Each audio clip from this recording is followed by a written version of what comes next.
অধ্যায় ১। টুকাইয়ের গায়ের ছেলেটি। টুকাইয়ের বয়স হয়তো ৭ কিংবা ৮। গায়ে গামছা, পরনে ছেঁড়া হাফ প্যান্ট, কাঁধে একটা পুরনো কাপড়ের ব্যাগ।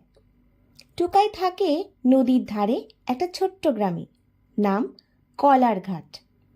চারিদিকে ধান ক্ষেত, তাল, নারকেল গাছ আর মাটির রাস্তা বেয়ে গরুর গাড়ি চলে। গ্রামের সবাই টুকাইকে চেনে, কারণ সে খুবই কৌতূহলী আর একটু দুষ্ট। সকালে মা পানের জন্য ১ টাকা দিয়ে বললেন, দোকানে গিয়ে আমার একটা পান আনতো।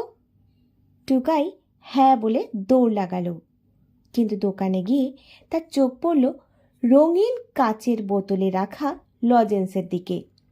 কমলা, লাল, হলুদ, মিষ্টি মিষ্টি ঘ্রাণে মন ভরে যায়। দোকানদার জিজ্ঞেস করলো, কিরে টুকাই, কি লাগবে? টুকাই একটু হোঁচট খেয়ে বলল, লজেন্স দাও, ১ টাকার। লজেন্স মুখে দিয়ে সে যখন বাড়ি ফিরল, মা দরজায় দাঁড়িয়ে, মুখে হালকা হাসি। মা জিজ্ঞেস করলেন, পান কই? টুকাই চোখ নামিয়ে মিথ্যে বলল, টাকা হারিয়ে ফেলেছি মা, ঝড়ের বাতাসে উড়ে গেল। মা কিছু বললেন না, কেবল একটুখানি মুচকি হাসলেন, যেন সব বুঝে গিয়েছেন। টুকাই একটু হকচকিয়ে গেল। বিকেলে সে মাঠে খেলতে গেল। বন্ধুদের সঙ্গে দৌড়ে, লুকোচুরি খেলে মজা করতে করতে সে অনেক দূরে চলে গেল। তখন হঠাৎ এক কোণায় চোখ পড়ল একটা বড় তাল গাছের দিকে, যেটা আগে সে কখনো দেখেনি। তাল গাছটা একটু অদ্ভুত, ডালগুলো যেন মানুষের হাতের মতো, আর গায়ের গঠনও কিছুটা মানব সদৃশ। টুকাই কৌতূহলী হয়ে এগিয়ে গেল। হঠাৎ গাছটা বলে উঠল, এই টুকাই, তুমি লজেন্স খেয়েছিলে আজ সকালে, তাই না? টুকাই চমকে উঠল। কে কে বলল? গাছটা আবার বলল, আমি আমি তাল দাদু। আমি কথা বলতে পারি, তবে শুধু সৎ ছেলে মেয়েদের সঙ্গে বন্ধুত্ব করি। টুকাই থতমত খেয়ে গেল। তুমি জানো আমি মিথ্যে বলেছিলাম? তাল দাদু গম্ভীর গলায় বললেন, হ্যাঁ, তুমি মায়ের পানের টাকা দিয়ে লজেন্স কিনলে আর মিথ্যে বললে। এমন করলে আমি তোমার বন্ধু হব না। টুকাই চোখ নামিয়ে ফেলে চুপ করে দাঁড়িয়ে রইল। গাছটা আর কিচ্ছু বলল না। বাতাসে পাতাগুলো শুধু মৃদু শব্দ করছিল। সেদিন রাতেই বিছানায় শুয়ে টুকাই ঘুমাতে পারল না। তার মাথায় ঘুরছিল তাল দাদুর কথা। আমি মিথ্যে বলেছিলাম, মা কিছু বলেনি, শুধু হাসলেন। আর গাছটা, তাল দাদু, তিনি রাগ করলেন। সত্যি বলতে কি, আমি তো চাই ওর বন্ধু হতে। বালিশে মুখ গুজে টুকাই ফিস ফিস করে বলল, আগামীকাল আমি সব সত্যি বলবো, দেখা যাক সত্য বললে কি গাছটা আবার আমার সঙ্গে কথা বলে। অধ্যায় ২। তাল গাছের পরীক্ষার দিন। সকালের রোদ গায়ে মেখে আবার তাল গাছটার কাছে হাজির হলো টুকাই। হালকা কুয়াশা এখনো বাতাসে। গাছটা যেন আজ আরো উজ্জ্বল দেখাচ্ছিল। পাতাগুলো হাওয়ায় দুলছে একটা সুরের মতো করে। টুকাই গিয়ে দাঁড়াতেই তাল দাদুর গম্ভীর গলা শোনা গেল, এসেছো আবার টুকাই? টুকাই বলল, হ্যাঁ দাদু, তোমার বন্ধু হতে চাই আমি। তাল দাদু একটু চুপ থেকে বলল, তবে শোনো, তোমার জন্য একটা পরীক্ষা আছে। যদি ১ সপ্তাহ ধরে তুমি কাউকে মিথ্যে না বলো, তবে আমি তোমাকে এক রাজ্যের গোপন গল্প বলবো, একটা জাদুর রাজ্যের, যা মানুষ ভুলেই গেছে। টুকাই চোখ বড় বড় করে তাকিয়ে বলল, সত্যি বলছো দাদু? সত্যি। গাছটা মাথা নাড়ল পাতাগুলো দুলিয়ে। কিন্তু মনে রেখো, একটাও মিথ্যা বলা চলবে না। টুকাই অঙ্গুলিতে প্রতিজ্ঞা করার মতো করে বলল, আমি পারবো দাদু, আমি চেষ্টা করব। দিনটা শুরু হলো অনেক উৎসাহ নিয়ে, কিন্তু সহজ ছিল না মোটি। স্কুলে গিয়ে হুলোর আর শম্ভুর সঙ্গে খেলা করার সময় হুলো জিজ্ঞেস করল, ওই টুকাই, কাল তোকে দোকানের সামনে দেখা গেছিল লজেন্স মুখে? মা বলেছিল তো পান আনতে। টুকাইয়ের মুখ লাল হয়ে গেল। স্বভাব মতো সে প্রায় বলে ফেলছিল, না রে, ওইটা তো অন্য কেউ ছিল। কিন্তু মনে পড়ল তাল দাদুর কথা। বুক ঠেলে সত্যটা উঠে এলো। সে গলা নামিয়ে বলল, হ্যাঁ রে, টাকা দিয়ে লজেন্স কিনেছিলাম, ভুল করেছিলাম, এখন খুব লজ্জা করছে। হুলো আর শম্ভু চমকে তাকালো। এমন খোলামেলা স্বীকারোক্তি টুকাইয়ের মুখে আগে শোনা যায়নি। কিন্তু তারা কিছু বলল না, কেবল হাসল। স্কুল শেষে বাড়ি ফিরে টুকাই চুপচাপ বসেছিল। মা এসে জিজ্ঞেস করলেন, আজ কি হয়েছে, এত চুপ কেন? টুকাই মাথা নিচু করে বলল, মা, একটা কথা বলি। বল বাপু। টুকাই কাঁধ ঝুলিয়ে স্বীকার করল, কাল তোমার পানের টাকা দিয়ে আমি লজেন্স কিনেছিলাম, তারপর তোমায় মিথ্যে বলেছিলাম টাকা হারিয়েছি বলে। মা কিছুক্ষণ চুপ করে রইলেন। তারপর হালকা করে হেসে বললেন, আমি জানতাম বাপ, মায়েরা অনেক কিছু বুঝে ফেলে, কিন্তু আজ তুমি যা করলে সেটাই সবচেয়ে বড় কাজ। ধন্যী ছেলে আমার। টুকাই অবাক হয়ে তাকালো। মায়ের মুখে গর্বের ছাপ। বুকের মধ্যে গরম গরম একটা আনন্দের ঢেউ ছুটে গেল। সেদিন রাতে সে ঘুমিয়ে পড়ার পর স্বপ্নে আবার তাল দাদু এলেন। হেসে বললেন, তুমি পথেই আছো টুকাই, পথটা কঠিন, কিন্তু তুমি পেরোবে, আর তারপরই খুলে যাবে সেই জাদুর রাজ্যের দরজা। টুকাই স্বপ্নে তাকিয়ে দেখল চারদিকে ঝলমলে আলো, উঠছে রঙিন পাখি, গাছেরা হাসছে, আর একটা দূরের শহর যেটা আকাশে ভাসছে। ঘুম ভেঙে যায়, কিন্তু মনটা আলোকিত। সত্য বললেই যেন দুনিয়াটা বদলে যায়। এই অনুভূতি নিয়ে টুকাই আবার নতুন দিনের জন্য তৈরি হয়ে ওঠে। অধ্যায় ৩, বন্ধুত্বের বীজ। টুকাইয়ের সত্য বলার শপথের ৩ দিন কেটে গেছে। সকাল, দুপুর, সন্ধ্যা সব সময় সে নিজেকে মনে করিয়ে দেয়, মিথ্যে নয়, সত্য, এটাই হবে আমার শক্তি। তবে শুধু সত্য বললেই তো হয় না, মনটাও বদলাতে হয়। সেই বদলের এক নতুন শুরু হয়েছিল সেদিন সকালে। রবিবার ছিল, স্কুল ছুটি। টুকাই তার দাদার সাইকেল নিয়ে মাঠের দিকে যাচ্ছিল। তখনই দেখতে পেল রাস্তার ধারে বুড়ি ঠাকুমা, গায়ের এক বৃদ্ধা, যিনি চোখে ভালো দেখতে পান না, কাপা পায়ে রাস্তা পার হতে চাইছেন। চারদিক ফাঁকা, কিন্তু পথটা পাথুরে আর খাড়াই। টুকাই সাইকেল থামিয়ে এগিয়ে গেল। ঠাকুমা, আমি আপনাকে রাস্তা পার করে দিই। বৃদ্ধা একটু চমকে গিয়ে বললেন, কে গো তুমি? আমি টুকাই, বলে হাত ধরে তাকে ধীরে ধীরে রাস্তা পার করিয়ে দিল সে। বৃদ্ধা চোখে জল নিয়ে বললেন, ভগবান তোমার মঙ্গল করুক বাছা। টোকাই মাথা নিচু করে হেসে ফেলল। আমি চলে যাই ঠাকুমা, আপনি সাবধানে থাকবেন। সে এই ঘটনাটা কাউকেই বলল না, কিন্তু তালদাদু তো জানতেন। বিকেলে তাল গাছটার নিচে বসতেই গাছটা পাতায় পাতায় সুর তুলে বলল, সত্য আর দয়া, এই দুইয়ে সত্যিকারের বন্ধু জন্মায়।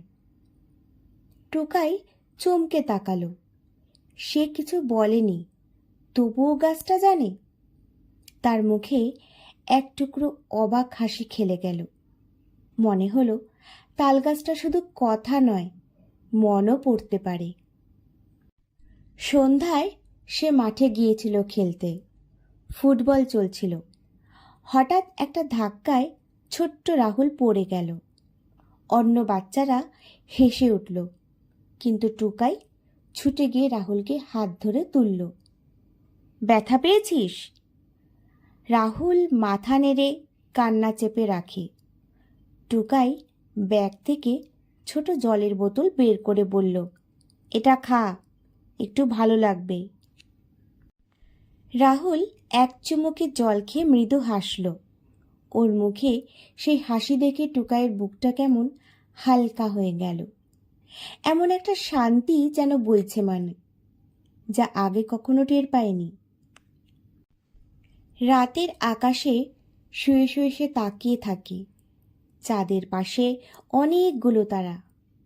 তার মনে প্রশ্ন জাগে, তাল দাদু কি সত্যি জাদু জানে, নাকি আমি নিজেই বদলে যাচ্ছি? গাছটা কিছু বলে না, কিন্তু বাতাসে পাতাগুলোর ঝিরিঝিরি শব্দে যেন এক গোপন উত্তর খেলে যায়।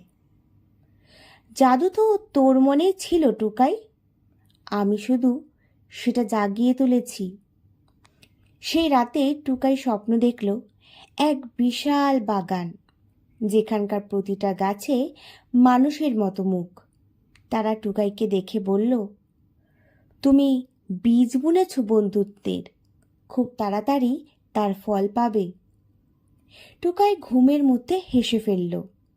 তার যাত্রা শুরু হয়েছে, আর সে জানে এ যাত্রা শুধু তাল গাছের গল্প জানার নয়, নিজেকে জানারও। অধ্যায় 4, গাছের রাজ্যের দরজা খোলে। সপ্তাহ পেরিয়ে গেছে। টুকাই একটাও মিথ্যা বলেনি। সে শুধু সত্য বলেই থেমে থাকেনি, বরং মানুষকে সাহায্য করতেও শিখেছে। তার মধ্যে যেন এক নতুন আলো জ্বলে উঠেছে, যেটা তালদাদুও লক্ষ্য করেছেন। সকালবেলা হালকা রোদে তালগাছে ছায়া পড়েছে মাঠের উপরে। টুকাই চুপচাপ গাছটার নিচে দাঁড়িয়েছিল। হঠাৎ গাছটা পাতায় পাতায় বাজনার মতো শব্দ তুলল। তারপর গম্ভীর গলায় বলল, টোকাই, তুমি পরীক্ষায় উত্তীর্ণ হয়েছ। এখন আমি তোমাকে আমার জাদুর রাজ্যে নিয়ে যাব। টুকাই অবাক হয়ে তাকিয়ে রইল। এমন কিছু সে কল্পনাও করেনি। এই কথা বলার সাথে সাথেই গাছের গায়ে হঠাৎ করে একটা দরজা তৈরি হলো, পুরনো কাঠের তৈরি, কিন্তু তার গায়ে সোনালি ফুলের আঁকাবাঁকা নকশা। তাল দাদু পাতাগুলো ফিস ফিস করে বললেন, ভয় পেও না, এগিয়ে এসো। টোকাই একটু থমকে গেল, সাহস করে দরজাটা ঠেলে দিল। দরজা খুলতেই চোখ ধাঁধানো এক আলো। সে যেন ঢুকে পড়ল এক সম্পূর্ণ ভিন্ন জগতে। ভিতরে সে যা দেখল তাতে তার মুখ হা হয়ে গেল। চারদিকে বড় বড় গাছ, সবাই কথা বলছে, হাসছে, গল্প করছে, কেউ ইংরাজিতে, কেউ বাংলায়, কেউ গানে, কেউ কবিতায়। গাছে গাছে দুলছে রঙিন দোলনা, আর গাছের ডালে বসে রংচঙে পাখিরা গান গাইছে, সত্যের গান, মমতার সুর। একটা চকচকে সোনালি নদী বয়ে চলেছে মাঝখান দিয়ে। জলের মধ্যে তারার মতো আলো ঝিকিমিকি করছে। আর সবচেয়ে বড় বিস্ময়, এই রাজ্যে মানুষও আছে, কিন্তু সবাই বাচ্চা। কেউ বই পড়ে, কেউ গাছের পাতায় চিঠি লিখছে, কেউ একজনকে জলের কলসি তলি দিতে সাহায্য করছে। সবাই এত হাসি খুশি যে টুকাইয়ের চোখ ভরে যায় আনন্দে। তালগাছ বলল, এই রাজ্যের নাম সত্যলোক। এখানে তারাই আসে যারা অন্যদের সাহায্য করে আর মিথ্যা বলে না। টুকাই প্রশ্ন করল, আমি তাহলে এখন এই রাজ্যের একজন?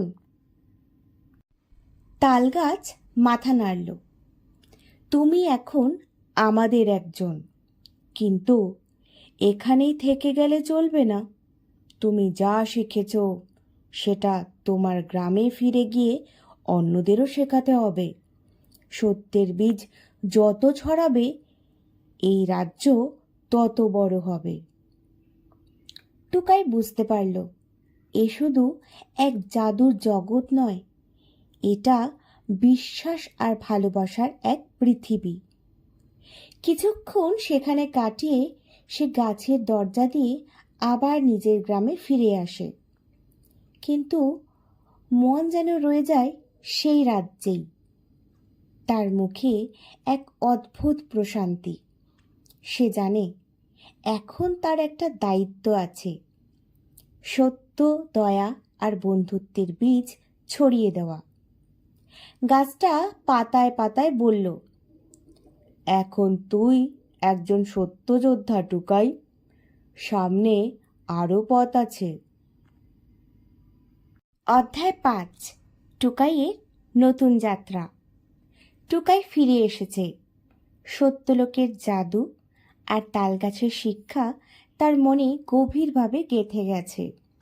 সে জানে তার জীবনে যে পরিবর্তন এসেছে সেটা শুধু তার জন্য নয়, বরং তার চারপাশের সকল মানুষের জন্যই।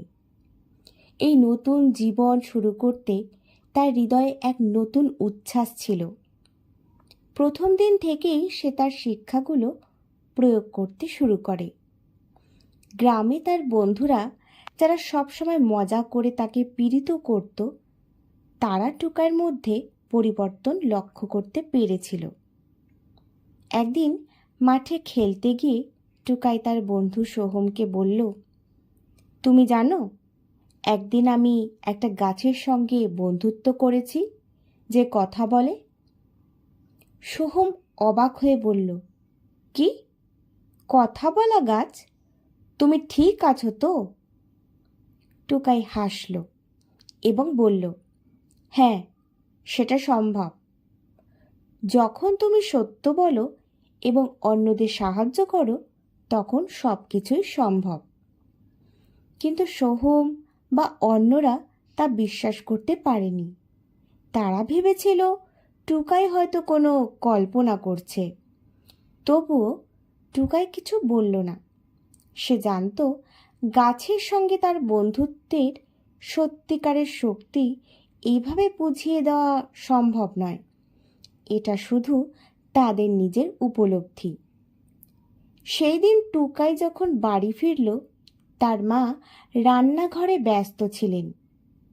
টুকাই মাকে এসে বলল, আজ আমি কাউকে দুঃখ দিইনি। মা মুচকি হেসে বললেন, তুমি সত্যিই বড় হচ্ছ টুকাই, এমনটাই তো চাই।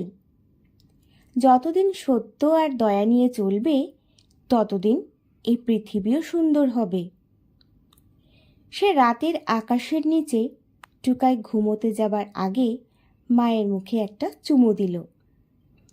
এই মুহূর্তে তাকে মনে হচ্ছিল যে তার জীবনে একটা নতুন সূচনা হচ্ছে, এমন সূচনা যা সত্যি অবিশ্বাস্য, কিন্তু গভীরে মিশে থাকা কিছু শক্তি দিয়ে সে তা উপলব্ধি করতে শিখেছে। তাদের বাড়ির পাশের মাঠে তালগাছের পাতাগুলি ঝিরঝির করে বাতাসে দুলছিল। সেও যেন গান গাইছিল, এক নীরব সুর, যা শুধু সত্য আর ভালোবাসার ভাষায় অনুবাদ করা যায়। টুকাই জানত যে শিক্ষা সে পেয়েছে তা তার জীবনের অন্যতম বড় উপহার। এখন টুকাই যে কোনো পরিস্থিতিতেই সত্য বলবে, কাউকে কষ্ট দেবে না, অন্যদের সাহায্য করবে। এটাই তার নতুন যাত্রা। এই যাত্রা শুধু নিজের জন্য নয়, বরং পৃথিবীটাকে একটু ভালো করার জন্য। সে জানত একদিন তার এই গল্প অন্যদেরও অনুপ্রাণিত করবে এবং সত্য আর দয়ার মাধ্যমে পৃথিবীটা বদলে যাবে। এই ছিল টুকাইয়ের নতুন জীবন, সত্যের পথে যাত্রা।